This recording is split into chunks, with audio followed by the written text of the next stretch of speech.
Sejahtera untuk kita semua. Assalamualaikum warahmatullahi wabarakatuh. Salam harmoni. Bisa dikonfirmasi apakah suara saya jelas nih, Ki? Iya, jelas Pak Yan. Jelas. Mudah-mudahan ini lancar-lancar sebab cuaca hari ini sedang kurang bersahabat ini ya. Baik Bapak Ibu, izin kami share screen.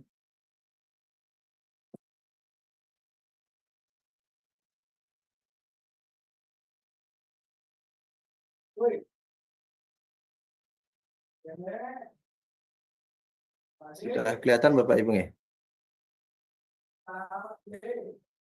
Ampun Pak Yan. Ampun Pak Yan.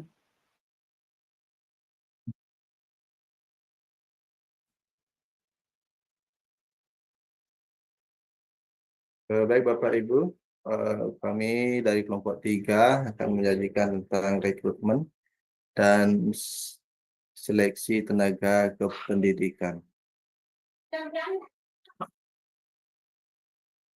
Sebelumnya, kami akan perkenalkan dulu anggota kelompok kami, yaitu ada 6.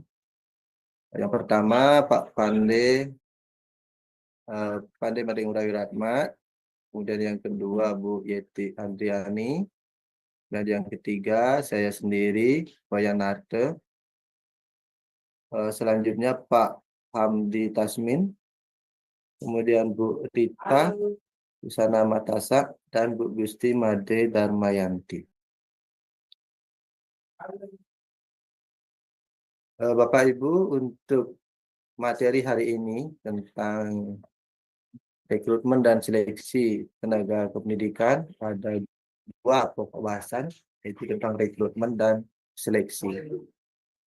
Di mana dalam rekrutmen ini nanti akan disajikan tentang pengertian atau penarikan rekrutmen, kemudian tujuan penarikan atau rekrutmen, kemudian istilah dalam penarikan atau rekrutmen, kemudian dasar-dasar promosi, kemudian perencanaan kebutuhan tenaga kependidikan, sumber rekrutmen, kemudian proses rekrutmen dan kendala proses rekrutmen.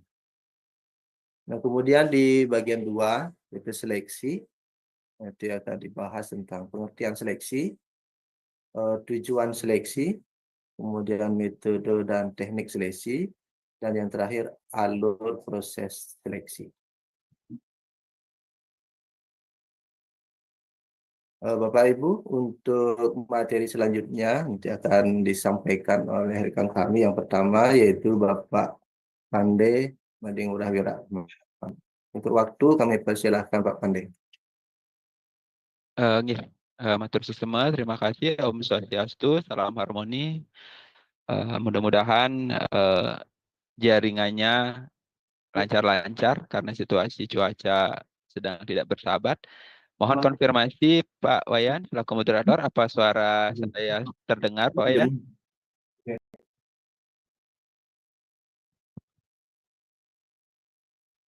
Mohon konfirmasi Pak Wayan, apa suara saya terdengar? Sudah jelas Pak Pandey. Ya, terima kasih. Baik, Ibu dosen serta rekan-rekan mahasiswa, saya akan melanjutkan untuk pembahasan terkait dengan pengertian rekrutmen atau dalam bahasa Indonesia penarikan. Jadi Stoner tahun 95 menyampaikan bahwa the recruitment is the development of pool of job candidate in accordance with the human resource plan. Jadi rekrutmen adalah proses pengumpulan calon pemegang jabatan yang sesuai dengan rencana sumber daya manusia untuk menduduki suatu jabatan atau pekerjaan tertentu. Nah, penarikan adalah kegiatan mencari dan mempengaruhi tenaga kerja agar mau mengisi lowongan pekerjaan yang masih kosong di sebuah perusahaan atau organisasi. Khususnya dalam hal ini adalah di organisasi pendidikan atau mungkin sekolah maupun dinas-dinas terkait.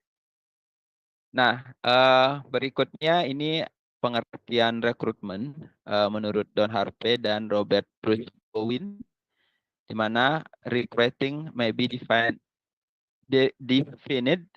as the process of seeking, attracting, and identifying a pool of qualified candidate in sufficient numbers to fill current and future workplace need. Jadi rekrutmen merupakan proses mencari, menemukan, dan menarik para calon karyawan untuk dipekerjakan dalam organisasi.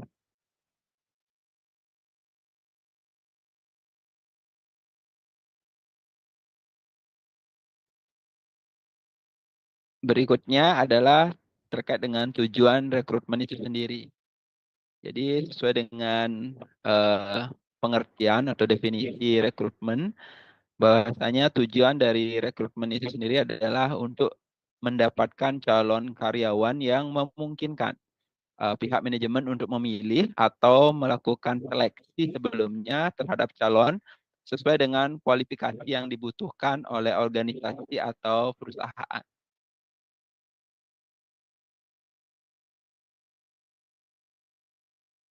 Tujuan rekrutmen adalah untuk memenuhi penawaran sebanyak mungkin dari calon-calon karyawan sehingga organisasi memiliki peluang yang lebih besar untuk menentukan pilihan terhadap calon pelamar yang dianggap memenuhi standar kualifikasi organisasi sesuai dengan kebutuhan.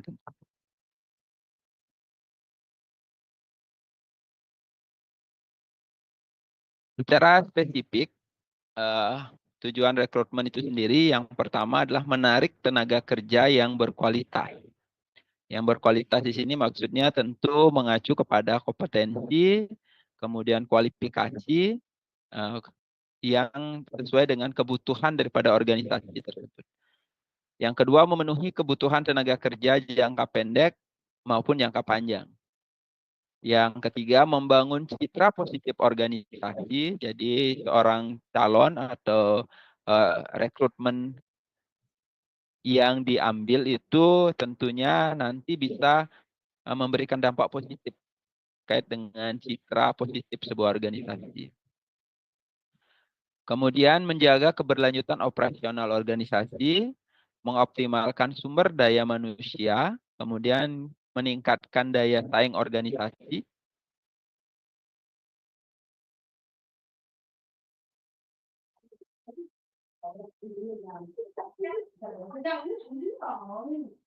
berikutnya ini ada beberapa istilah yang biasanya kita temukan atau kita dengar di dalam sebuah proses rekrutmen atau penarikan.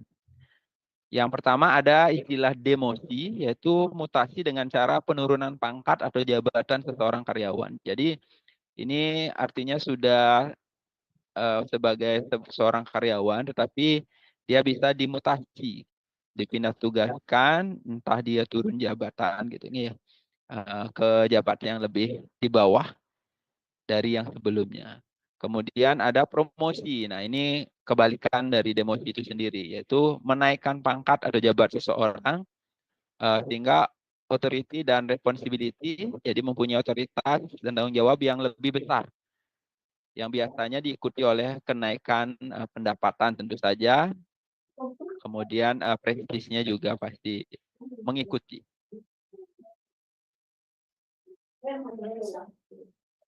Baik, demikian yang bisa Tiang sampaikan. Untuk waktu, Tiang kembalikan ke moderator. Terima kasih. Baik, terima kasih Pak Pandey. Untuk selanjutnya, materi tentang dasar-dasar promosi nanti akan disampaikan oleh rekan kami, Bu Yeti Andriani. Untuk waktu, kami persilahkan Bu Yeti. Ya, terima kasih Pak Yanarto. Suara Tiang sudah terdengar? Sudah, Ibu. Selamat malam Bu teman semua. Tiang akan melanjutkan terkait dengan dasar-dasar promosi. Yang pertama ada senioritas. Promosi yang didasarkan pada lamanya pengalaman kerja seseorang, di mana kelemahan senioritas niki sebagai dasar promosi adalah seorang karyawan yang kemampuannya sangat terbatas, tetapi karena masa kerjanya lebih lama, ia yang utama dipromosikan. Kemudian ada ability, di mana promosi yang didasarkan atas kecakapan seorang karyawan yang kecakapannya lebih baik mendapat prioritas pertama untuk dipromosikan. Kelemahannya sulit untuk menentukan apa yang dijadikan tolak ukur kecakapan seseorang.